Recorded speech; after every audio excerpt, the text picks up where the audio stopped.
Hey guys, welcome back. In this session, we'll be covering the basics of coding, that exactly how a application is working. We do interact with various applications on day-to-day basis. Either it is like internet banking, mobile banking, or it is some desktop application, or we are booking some tickets, buying insurance. We are interacting with various applications. In this session, we'll be covering how those applications are actually working at the backend, what exactly is happening, why we are doing this exercise. This will help us understand or clear our basics. While we are automating, we are writing some code or using some tool which is actually automating whatever we want to do.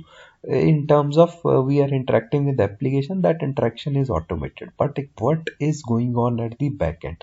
If we have our basics clear on how web development happens, just the very basics, this will help us clear our basics in terms of automation also. That is what we'll try to do. In this session, we'll also be doing small coding exercise in which we'll be creating a very small front-end application and how it is interacting with backend. So this is how we'll be actually structuring this particular session.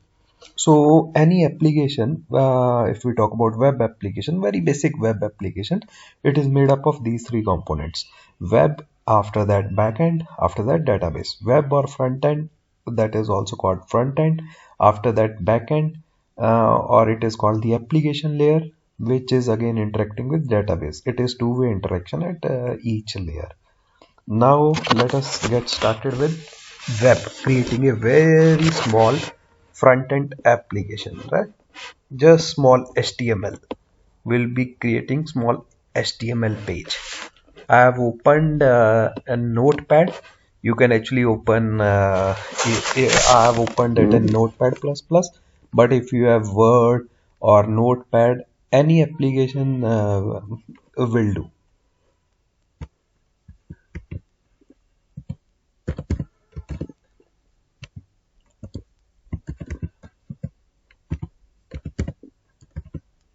So this is called the tag. We have declared that it is a HTML page. We have declared it as a HTML tag. Now we will save it. I'll save it on desktop as tutorial.html. Yeah, I've saved it.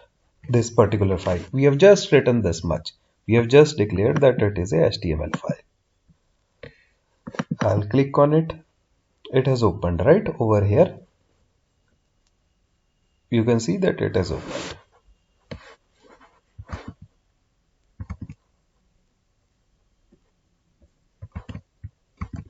Now what we will do is, there are various kinds of tags which are available in HTML. We'll use some of these tags, exactly how it is working. Let us create a button. We interact with various buttons, right? Like on a login page of any website, we fill in our username, password. After that, we click on login. Login is a button, right? So that way we are interacting day in, day out with various kinds of buttons. So let's try creating a button. It is very easy. Creating small HTML page. So this is button. Button is, this is called tag. So we are using button tag to initiate of creation an element. So this will be an element which we are creating within HTML page.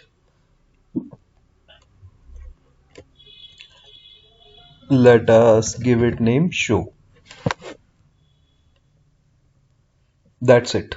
So we have started button element over here and ended it over here. So this is called tag. So this entire thing, this is an element. Over here it has a tag which is button. For this particular element, this is the tag. So we started the tag, we ended the tag over here, and in which we actually filled in the text for that. We saved it. Now we'll go back to browser, refresh it. So we can see that a button has appeared over here, right? with a text show. It is as simple as that. So we have created a very small application in which there's a button called show. Now let us say we can this way we can keep on creating various elements. We'll try creating couple of more such elements.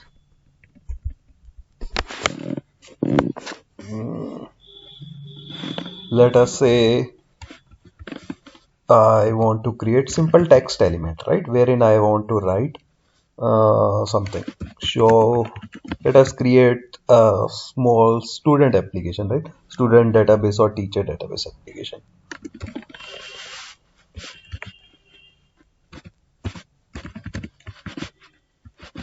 So we have added that particular text show record for, right, and after that it is giving us show as a button also, which we actually created earlier. Now between these we want to choose that for which student I want to look at the record, right. Over here we will create a drop down menu. How do we create a drop down menu? With select tag. I've started the select tag. I'll close the select tag. In between I will create options. What are the various options which are actually available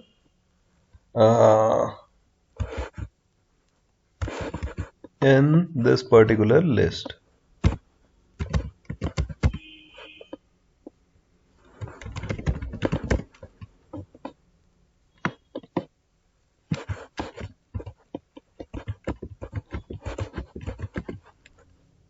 So we have created a drop down menu with 5 students in it. I saved it. After that I refreshed it. Now we have a list appearing over here in this page. Show record for which student? Student number 1, 2, 3, 4, 5. And then there is a show button. Once we select it and click on show, if I click on it, nothing is happening because we haven't written the logic part, that exactly what needs to happen after clicking on show. But that is how we have actually created a very small basic page. We are interacting with elements. Now let us create a database for teachers also the very same way. Simply copy paste this particular block of code. Teacher 1. I'll simply copy it, paste it.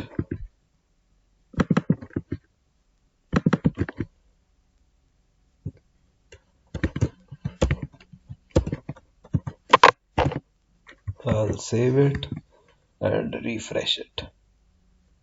So we can see, although the design part is not great, but we have created a very basic page which is asking us to select a student and then click on show to show its records of that particular student or for teacher. That is what we can do with this particular page.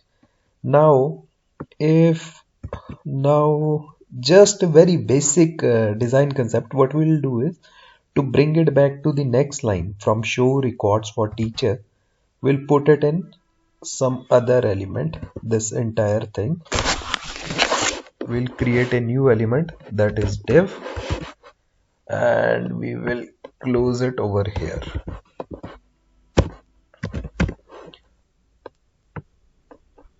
Again over here I'll start a new div. I'll close it over here. I'll save it and then we'll refresh it. Okay, so now this is one set of code. This is another set of code. Div we are actually using to differentiate between different parts of code, right? As we keep on writing the application, the code will become very large. So we'll use div to differentiate on a basic level. Now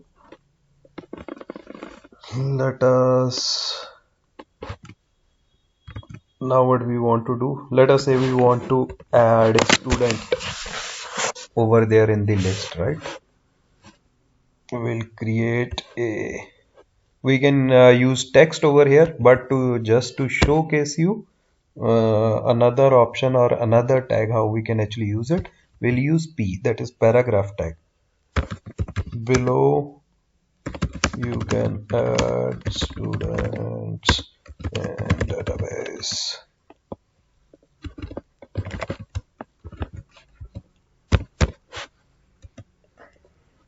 So we have done that. After that we'll save it, we'll reload the browser. So this text has started appearing, right? Now what we'll do, firstly let us correct this spelling, save it.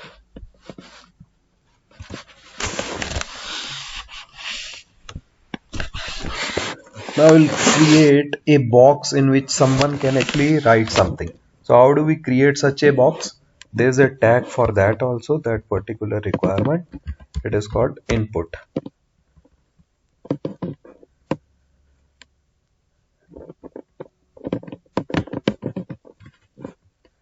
So we have created an input tag. Input tag has a placeholder. Placeholder is attribute. Yeah, we'll go through attributes in detail, but let us assign it a attribute placeholder. Your name, please type your name. We can write something like that right over here. We will close it. We will reload the browser. So you see what that attribute did. Placeholder attribute in a input tag element, what it does is this faded text would appear just to showcase you that what you actually need to do with this particular box. You might have interacted with various applications in which this kind of faded text would appear. This actually appears by using the placeholder attribute in a input tag.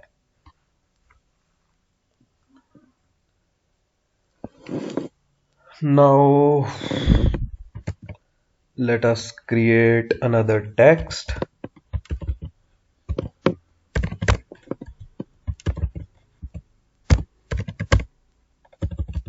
We want to showcase top 3 students in school last year were. Yeah, so this is the text which we have created. Now I'll create a list. So upper we actually created a drop down menu. Now over here we'll be creating a list. List goes by tag ul. Like in drop down menu goes by tag select, in which we use option to define various options in that particular menu. Same way in ul we actually use li.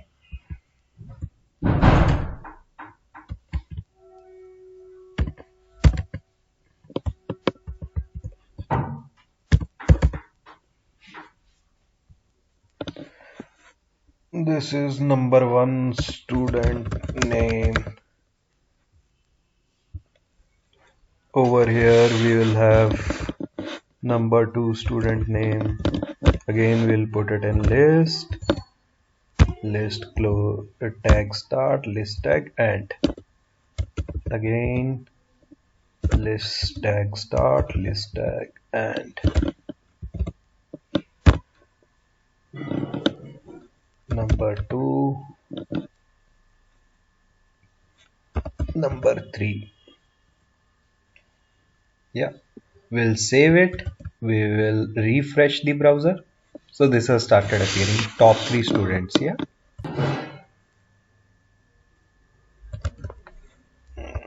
over here we might want to put a button that add this particular student, right? We'll put it in a div.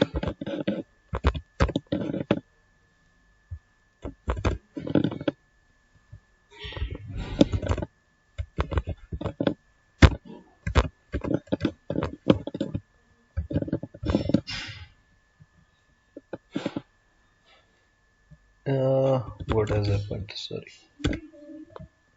Here, this div we are closing over here, this one we are closing over here, this one we are closing over here. Okay, we'll save it, we'll refresh it. Okay, so this has shifted to another line. Now what we want to do is we would want to create a button over here. Button tag start, button tag, and over here we'll give it name add student. We'll save it. Okay, this has started appearing, right? Now just one more tag which I would want to showcase before closing this session, that is anchor tag. So when we click on a button, it takes us to another page, right? How does it actually do that? We do that with help of anchor tags in HTML. So which URL we would want to take it to? Let us take example of Google, google.com.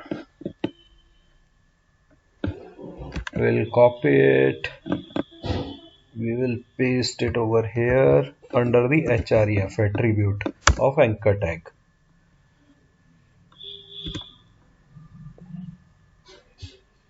Then we will close the anchor tag and we'll name it take me to Google page, let us say. Yeah, we have done that. Now we'll simply save it. Where did that HTML tag go?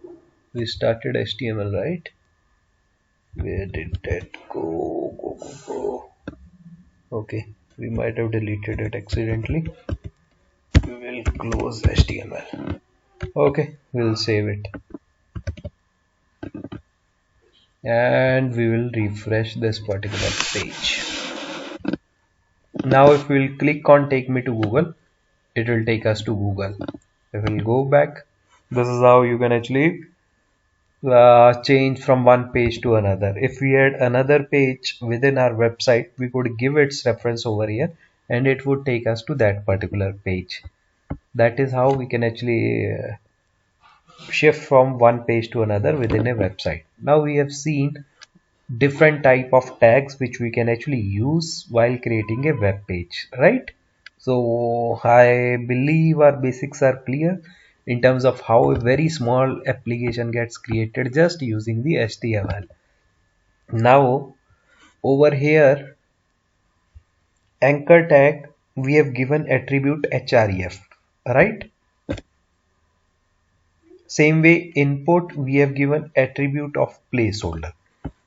So these are some named attributes like placeholder and href, but we can define our own attributes also. Like ID is one of the attribute which we can actually use. So over here in select, let us give attribute ID equal to select student. We'll save it. We'll refresh it. See, nothing has changed, right? So this particular attribute, what it is doing, while we'll be interacting, let us take example of automation, right? We want to interact with this particular element, that is select, but there are multiple select elements. This one is there, this one is there. How do we differentiate between various elements? Let us take example of a very complex application in which there are too many select elements. Now how do we actually end up differentiating between them? So we are using ID. ID is usually different for each element. Usually no two elements would have same ID in a application or at least in a single page, right? Now over here select, again we'll give it a attribute equal to select teacher. That's it. We'll save it. Same way we can give various attributes also. Now we want to get all the uh, let us this particular div element, we can give it a class equal to student details. Let us give it student details. Yeah, so we have saved it. Now this is a class. We can give class over here also to this particular select element. Class equal to abc. So it is up to us. ID, class, these are very common attributes, which we can define our own attribute also.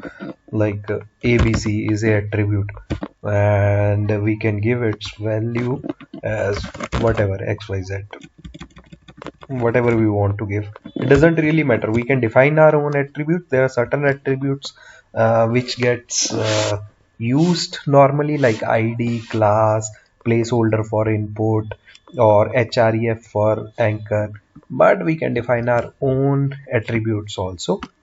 These attributes will specially help us in automation. How would they actually help us? We'll take you through that in next tutorial. Thanks for listening.